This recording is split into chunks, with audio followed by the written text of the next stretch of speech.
there! Good morning, good afternoon, good evening, and good day. RJYC Vlog here. Before I start, please like, subscribe, comment, and share. Mabilisan lang tong pag-uusapan natin because I'm almost there where I supposed to go.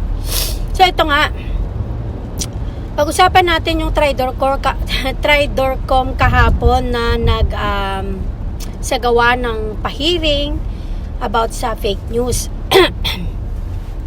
At isa lang ang masasabi ko dyan, tumaob ang abante nyo. Si Mr. Atras Abante ay tumaob kay Joey. And palakpakan natin si Joey dyan. Napakahusay niya at napakatapang na nilalang. Pero bago dyan, alalahanin nyo ang mga vloggers ay hindi ordinaryong mamamayang Pilipino. Okay?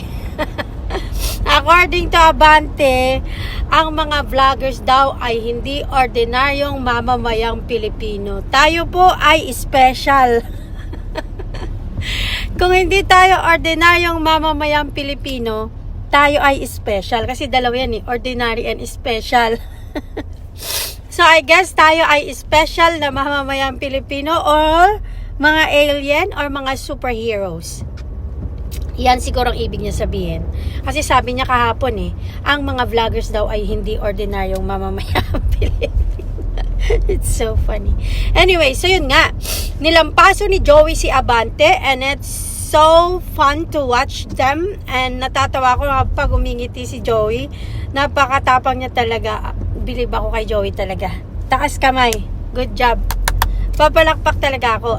And then, punta tayo dun sa kasinungalingan na ginawa ni Pebbles. Si Mr. Vincent Cunanan. Ang totoong pangalan niyan sa totoong buhay is Vincent Cunanan. Dati po yan siyang DDS vloggers or DDS supporters or kaibigan siya ni Miss Maharlika Boljacan. Ngayon, ang sabi ni Miss Maharlika, lahat daw ng mga pinagagagawa ni Pebbles nung bumaligtad na siya ay alam ni Miss Maharlika dahil nagpaalam daw siya.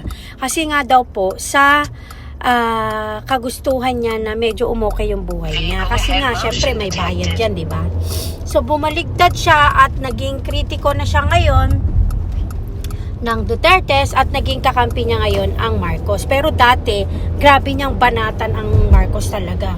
As in grabe. Kasi nga dati nga siyang nasa side ng mga Dutertes. Pero dahil sa pangangailangan sa salapi at wala naman siyang ibang pinagkakakitaan kundi yung kanyang online selling, kaya nagdesisyon siya na bumaligtad at kumampi sa Bangag, sa administrasyon ni Bangag dahil nga daw po tinakot siya na kakasuhan siya.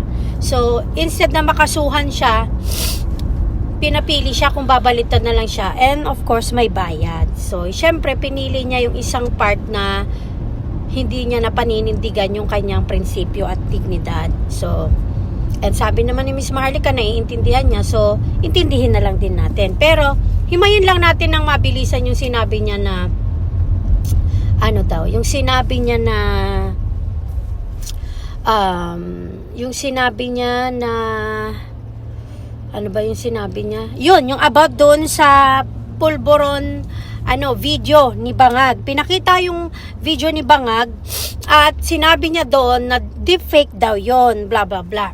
At pinakita daw yun at pinanood daw nila Miss Maharlika yon at ni Harry Roque sa Vancouver. Isa pong malaking kasinungalingan yan. Kasi right now, I'm here in Vancouver at wala pong nangyaring ganyan. Otherwise, kung merong pa-event ang Maisog Rally or whatsoever, dapat nandun ako. Nagpunta ako. Pupunta talaga ako. Pero wala po talagang event ng Maisog Rally. Isa pong malaking kasinungalingan yan.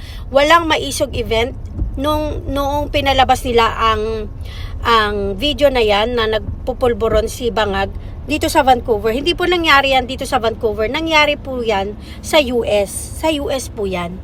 At nandun si Miss Maharlika at sila attorney Harry Roque. At yung sinabi, ang gusto kasing ipalabas nitong si Akop, na akala ko pa man din ay matalino,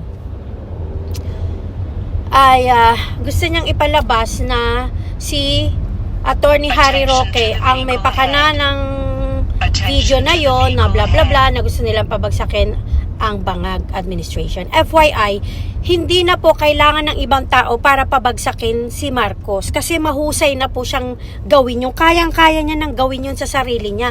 Dahil siya naman ang nagpapabagsak talaga sa sarili niya eh. Hindi naman yung ibang tao, siya talaga sa ginagawa niya sa buhay niya, the fact na addict siya, nagpresidente pa rin siya.